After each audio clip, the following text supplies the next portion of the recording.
Welcome to Missing Chronicles, where we delve into the heartbreaking and enigmatic mysteries surrounding disappearances. Here, we will immerse ourselves in the world of unsolved cases, thrilling search efforts, and intricate journeys. The goal of this channel is to spread awareness, foster community connections, and provide support to the families and loved ones of the missing. Join me as we embark on a suspenseful journey, hoping to uncover the truth behind these missing chronicles.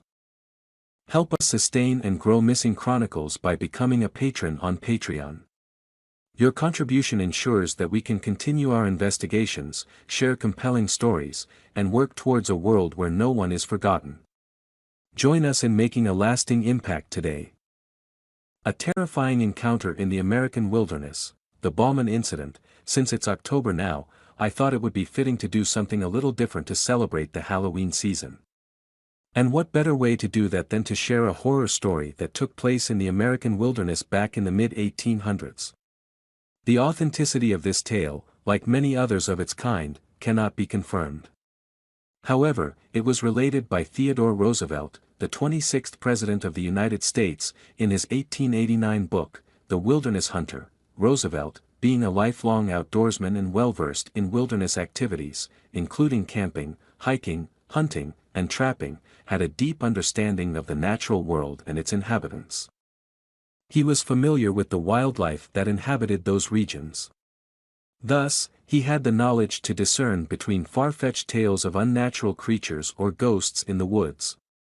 Despite encountering various stories, one particular account stood out to him, as it was the only one of its kind mentioned in his book. The story was related to Roosevelt by an old mountain trapper named Bauman.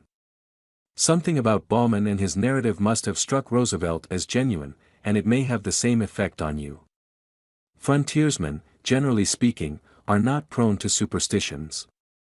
Their lives are practical and filled with hardships, leaving little room for imagination or belief in the supernatural.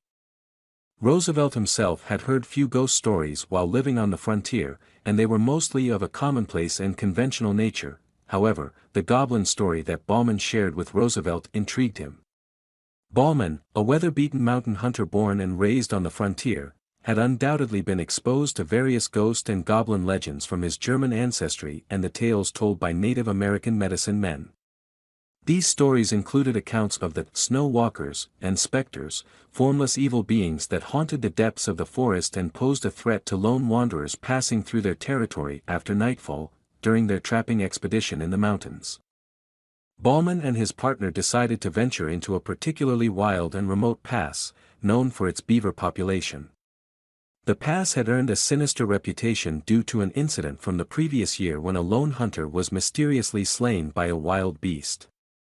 Despite this knowledge, the adventurous trappers were undeterred and set up camp in a small glade near a stream. Strange events unfolded during their stay in the wilderness.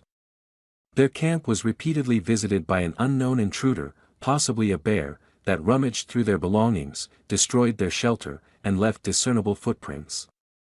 Curiously, Bauman's partner noticed that the footprints appeared to be made by a creature walking on two legs. A fact that initially elicited skepticism from Bauman. Yet, as they investigated further, the evidence seemed to support this peculiar observation. In the darkness of the night, Bauman was awakened by a noise and caught a glimpse of a shadowy figure near the mouth of their lean-to.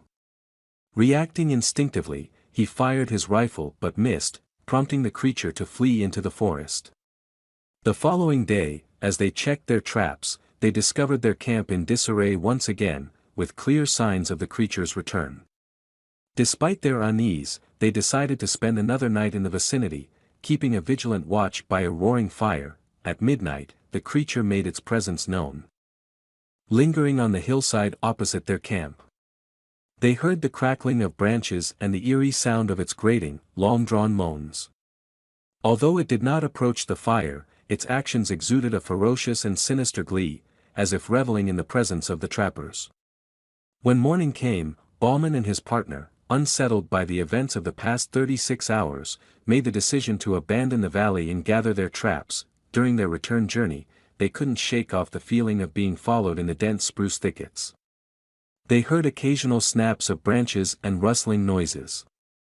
As they neared their camp, their astonishment grew when they realized the lean-to had once again been torn down. The mysterious visitor had returned, displaying wanton malice by tossing their belongings and destroying their shelter. The footprints left behind clearly indicated the creature's passage on two legs. With a growing sense of unease, the two trappers built a large fire to ward off the creature, keeping watch throughout the night. However, the creature stayed away from the fire, remaining on the hillside across the brook, occasionally moving about and emitting its eerie calls. In the morning, after deliberating on the harrowing events of the past days, Bauman and his partner decided it was time to leave the valley and make their way to safety. As they prepared to depart, Bauman discovered the lifeless body of his partner near a fallen spruce tree. The unfortunate trapper had suffered a broken neck, with 4 fang marks on his throat. The footprints and the scene pointed to a brutal attack by the unknown creature, which had displayed a savage and wild demeanor.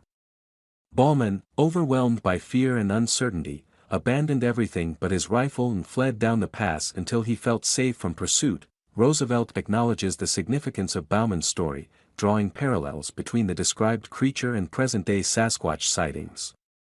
He notes the bipedal footprints, the pungent odor, and the manner in which the creature killed Bauman's partner as common elements.